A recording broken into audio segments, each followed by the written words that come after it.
Everyone needs beauty, as well as bread, places to play in and pray in, where nature may heal and cheer and give strength to the body and soul alike. John Muir, 1869. Hello and welcome to Trail Mix by Gaze at the National Parks, the podcast. I'm Dusty. And I'm Mike. And we are still recording separately because of the stay-at-home orders of COVID-19. That is correct. We're hoping to return to a world where we can interact soon, but until then, we are at home following the rules. That's right. And doing some socially distant activities when we can, like socially distant walks, because a sister needs to see a sister and not over the internet. That's right. That's right. That's right. I am tired of seeing you through a screen. I'm tired of seeing everyone through a screen. Yeah, I'm done. Anyway, today's Trail Mix is all about John Muir. John Muir is a name that gets thrown around a lot when we talk about national parks. We're going to get into, his life and who he was and what he did. But Mike, tell us, what is your current understanding and experience with John Muir?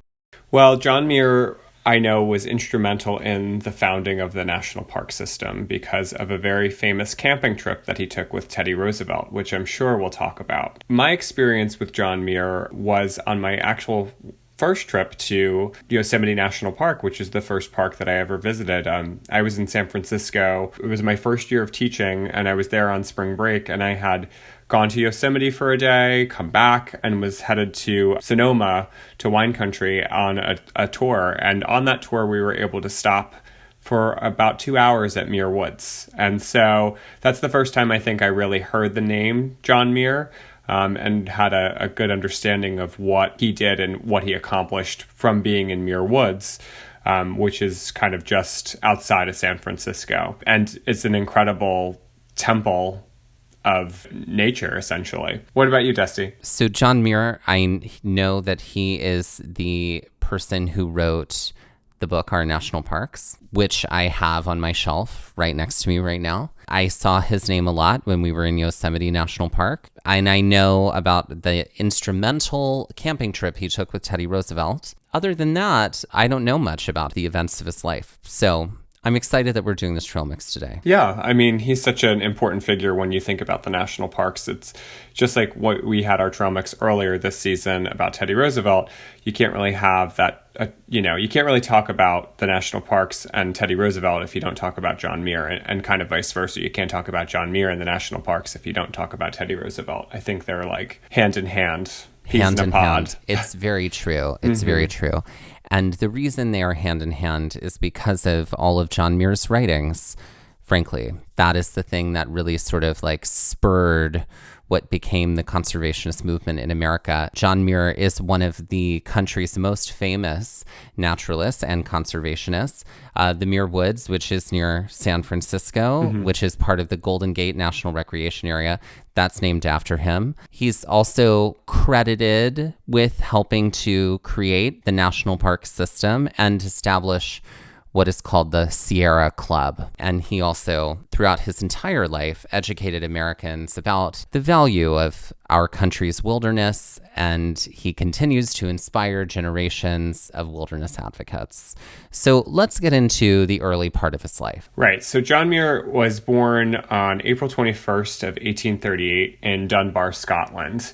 And he eventually moved with his family to a Wisconsin farm in 1849. His father was a Presbyterian minister, and he treated him very harshly and insisted that Muir memorize the Bible. By age 11, he was able to recite 3/4 of the Old Testament by heart, which seems like a crazy feat. That seems extreme to me. That it also does seem says that he extreme. could do all of the New Testament, and I'm a Right. little bit like, I mean, it was a different time. People learned differently Right. then, but that seems extreme. Yeah. So he was fascinated by nature from an early age, and he was very eager to learn about his environment. His family didn't have enough money to send him to school, though. So after completing his daily farm chores, he spent his spare time teaching himself algebra and geometry. And as a child, he designed many inventions that would ease the family's work. So it's clear that John Muir is kind of like a cut above the rest when you are thinking about someone that really pulled himself up by his bootstraps as far as education goes. Teaching yourself algebra and geometry seems like torture to me. It's amazing that he was able to do that. And then not only that, he's able to enhance his family's farm by creating inventions that are helping to perform farm tasks, which is kind of incredible for someone that couldn't go to school, that he was doing this all by himself. When researching the story of John Muir, he could be called a restless adventurer. So many times he'd like get into one place and he'd be like, no, I can't stay here. And then he would leave. So like, for example, when he started college at the University of Wisconsin in 1861, and he was studying chemistry and geology and botany, but he was like so done with school and he was like, I just want to get out. And he wanted to go into what he called the University of the Wilderness. He got blinded in a factory incident. And then after he finally regained his sight, he was like, no, I'm out. So he Peace, y'all. No lie, he set out on a 1,000-mile walk from where he was in Wisconsin. Like, he made it to Kentucky, and then he walked all the way to the Gulf of Mexico. And like, just like collected leaves along the way and was just like, I'm going out and I'm walking. And yeah, so like he wrote a book actually called 1,000-Mile Walk to the Gulf. And this is a quote from that book, which he's actually really very much known for this quote in particular. Why should man value himself as more than a small part of the one great unit of creation? And what creature of all that the Lord has taken the pains to make is not essential to the completeness of that unit?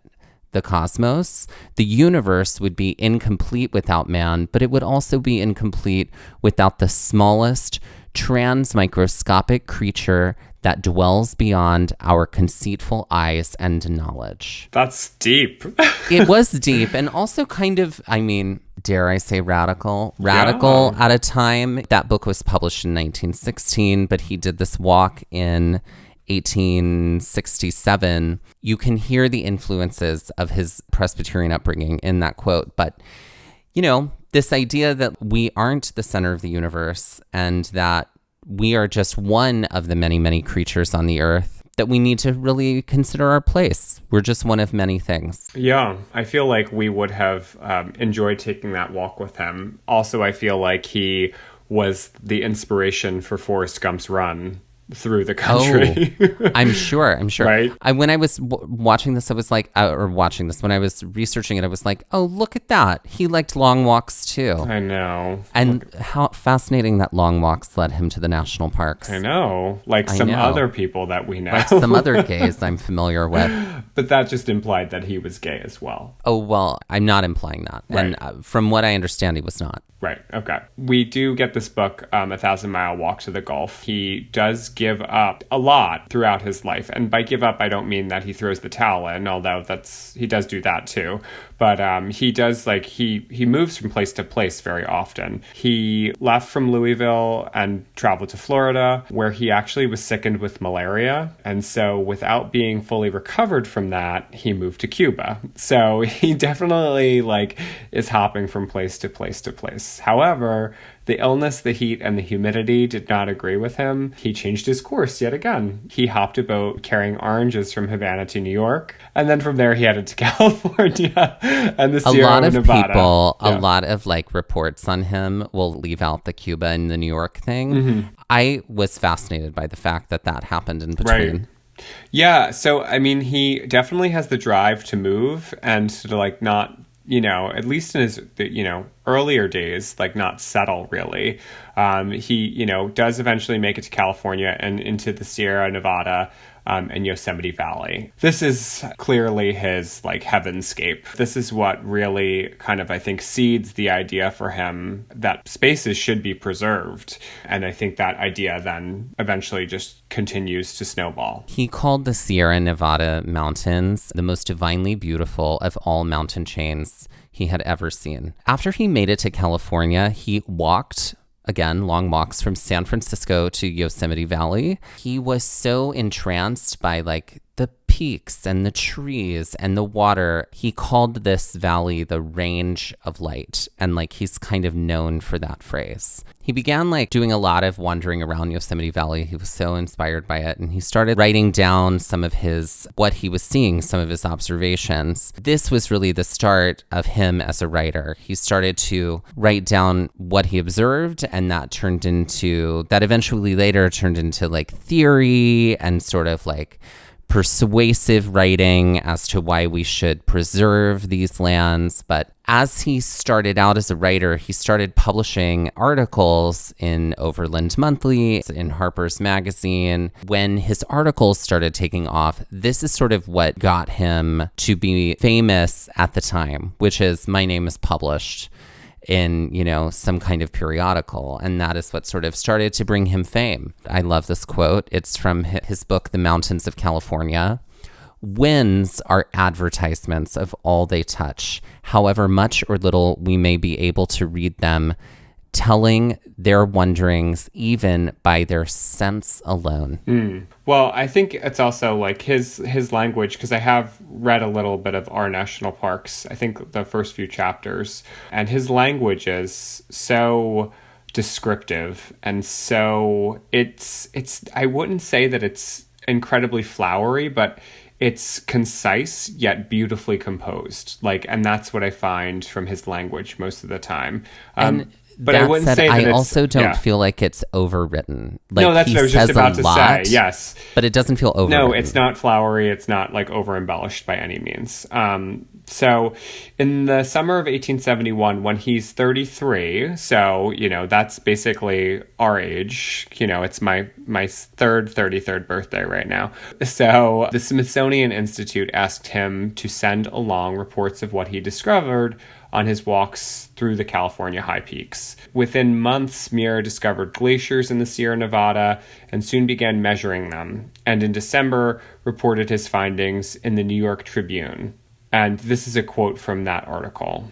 The Great Valley itself, together with all of its various domes and walls, was brought forth and fashioned by a grand combination of glaciers, acting in certain directions against granite of peculiar physical structure. So this theory that he has, that glaciers formed Yosemite Valley, is something that ends up becoming proven more right than it is wrong. The professional geology community is still very young, and eventually what happens is they do start to realize that Yosemite Valley had glacial origins, and that a lot of that was theorized by Muir. Here's another quote from John of the Mountains, the unpublished journals of John Muir. I only went out for a walk and finally concluded to stay out till sundown. For going out, I found I was really going in. So again, I think that's such a beautiful sentiment at least when I think about going out into the world and into the wilderness, I should say, because I do feel like there is that inward journey that we experience when we're out in nature, as much as we are out exploring, the vastness of the natural splendor that we're in. There is definitely a path inward that I find myself on a lot of the times. And even when we're together hiking, I find that there's so many times that you and I are just quiet and really taking everything in, but also very much so kind of in our own headspaces. But I think that's directly influenced by the world that we're exploring at that time. Speaking of being radical, I mean, it's a little radical at this time to walk into an area and theorize that something was formed by glaciers. Right. Especially in California. Sure. So I understand why some people were a little hesitant to believe him. Especially at this time when you have a very young science. like geology, and so many sciences that were in their infancy still. And, you know, it's amazing just thinking about how much has evolved in different sciences just from a better understanding or a clearer perspective. So it definitely, I'm sure, was a very radical statement, but clearly after study, it was easily proven. Eventually, he does marry to a woman named Louis Wanda Strenzel. Her family had a farm which he took over and turned into a profitable orchard business. But he, as we had said before, kind of became restless when he was tied down into a place for too long. Let's hop a boat to, from Havana to New York and, see what happens. So let's just walk 1,000 miles. Yeah, let's just walk 1,000 miles. Mexico. Yeah. Let's be Forrest Gump before Forrest Gump. At his wife's own urgings, he traveled to both Alaska's Glacial Bay and also Washington's Mount Rainier, which basically, through his writings, gave national attention to these other incredibly beautiful places, which, eventually do also become national parks. It's clear that his opinions and his writings and his exploration of these places were such an important push in so many ways to have them nationally and federally recognized when the time does come about for the national park system to really take off and get into gear. He took a little bit of a break from writing, right? Like, he got married in 1880. Then 10 years later, in 1890, is when Yosemite National Park was established. He had written some articles in between this time, but he'd kind of taken a break. And then there was another person named Robert Underwood Johnson, who was an editor for The Century, which was an East Coast publication. And he was like, listen, if you write articles for The Century, these articles are going to get put in front of the right people. There was, at the time, a movement of conservation. Other countries had started preserving land for various reasons, or governments had started to preserve land as parks or as just, stuff you can't touch. And so there was this hope that could happen here. So he started writing these articles for The Century that helped everyone sort of understand that there was this area, which we now know as Yosemite National Park,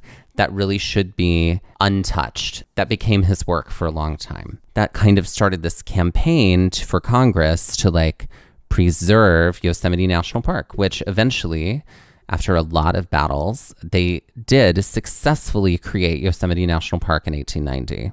And then in 1892, which is only, 2 years after that, he and a whole bunch of other like-minded people co-founded what was called the Sierra Club, whose mission is to explore, enjoy, and protect the Sierra Nevada mountains and other mountains in the U.S. Michael, please tell us about the famous camping trip that is probably the most influential camping trip in all of conservation history. In 1903, Teddy Roosevelt spends about 4 days with John Muir in Yosemite, camping with him and learning about the valley itself, but also the value of the untamed wilderness.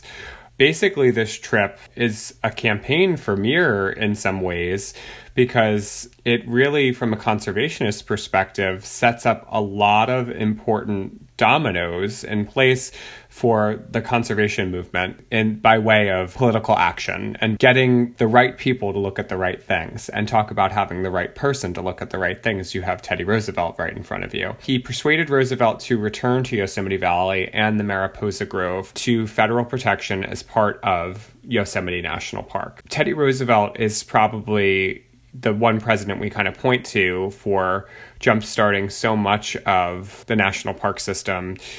Obviously he's responsible for the United States Forestry Service. We think of him in a lot of ways as being very responsible for the actions of and the furthering of the national park system. During Roosevelt's political term in office, which was lengthy because remember, he came into office because of assassination. So he finished out the term of a sitting president and then he was elected twice. Teddy Roosevelt's such an interesting character from history because then he basically set up William Howard Taft to take the office of the presidency to promoted him because he didn't want to run for a third term because at this point, there weren't term limits.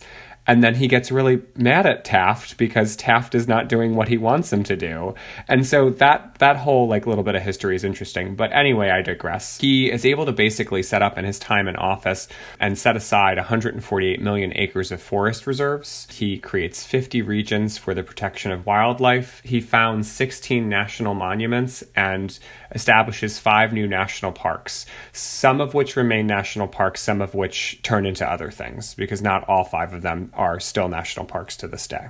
Amid all of the things that John Muir championed, he also was a leading voice for the protection of the petrified forest, also the Grand Canyon, also what became the General Grant National Park, which we now know as Kings Canyon, and also Sequoia National Park. He was a real supporter of turning the middle of California into protected federal land, though a lot of the work that he started doing in his life was completed by other people later after his death. At this point, Muir has done a lot of wandering throughout his life. He's becoming much older. One of his final acts was to prevent the city of San Francisco from building a dam and creating a massive water reservoir in Yosemite's Valley, and it ended in bitter defeat with federal approval of the project in 1913. He died a year later in 1914 on Christmas Eve at the age of 76. He was the founder and first president of the Sierra Club.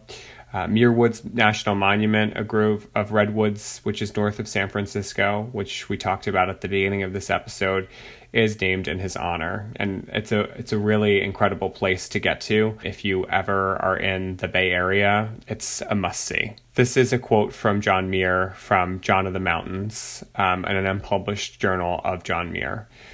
Most people are on the world, not in it. Have no conscious sympathy or relationship to anything about them. Undiffused, separate, and rigidly alone, like marbles of polished stone, touching but separate. And boy, howdy, if that quote don't hit hard to home right now. I know. Holy cow. Just for the record, I'm just going to cry over here in the corner because, wow. I threw that in and I didn't tell you about it ahead of time. No, you didn't. Secrets. I threw that in. I was like, ooh, that hit me right in the middle. And I did not tell you that quote was coming.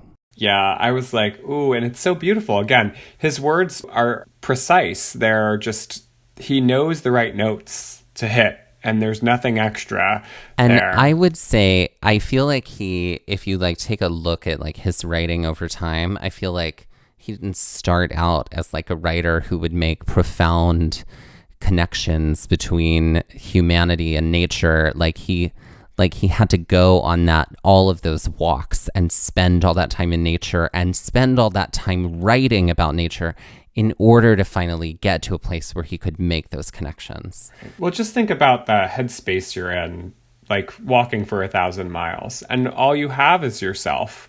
And I mean, aren't some of us already there right now? Not that we're out in nature, but all we have is ourselves right now in some way, shape, or form. So I can understand the almost profound thoughts that one might have after walking by oneself for 1,000 miles, and being in nature. It makes a lot of sense. When you have all that time, you have nothing but time to think on your hands. And what better place to think than out in the natural world? The Sierra Club is now one of the largest environmental organizations in the world. It has literally 2.5 million members and supporters. Its priorities have now moved into protecting clean air, soil, water, and also land. But their highest priority today is reversing climate change and creating clean and renewable energy for the future.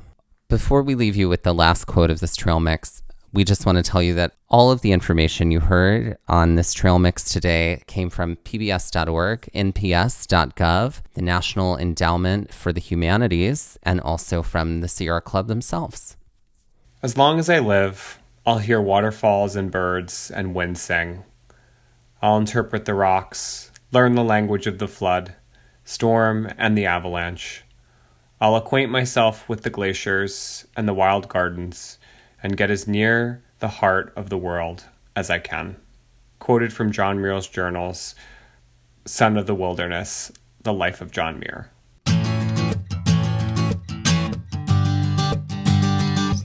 And now let's end this trail mix with a game. Let's play Pentagram. Great. Okay, we're going to try and summon John Muir in the Pentagram. What are you going to put in it? I think I would put a journal. Right. Some leaves he collected from his journy. Because I feel like... What kind of boat did he get on in Havana? An orange boat. So I would put an orange. I feel like we would have to put like a Sierra Club something or other. And then I also think... think... a pin or something from the Sierra Club. Like a really old copy of the Bible. Oh, probably, yeah. And then I think we did it. Isn't that 5? That's 5. That's 5. Look at that. Okay, so if we were going to summon Yosemite National Park, what 5 items would we put in the Pentagram? Well, I think I would put a copy of Free Solo, the movie. Okay. I think I would have to put water in there somehow, like either like a bowl of water or some kind of... I just feel like you can't... Yosemite is incomplete without its water, so... Right. I think I would put a mirror in for Mirror Lake, because I feel like that's a, it's not the biggest of landmarks, but I do feel like it's an important landmark that comes up often. Come up with one more, because I've got the last one. Oh, no, I have the last one. No, I have the last one. No, it's the suntan lotion. It's the suntan lotion. It is the suntan lotion that we lost. Right. It is. Okay, so it looks like we're both putting in... You know what? You put in the suntan lotion that we lost, and I'm going to put in the bottle of suntan lotion we had to buy for $30. Great. And now we've summoned Yosemite National Park. If only it were that easy, I would be there in a heartbeat.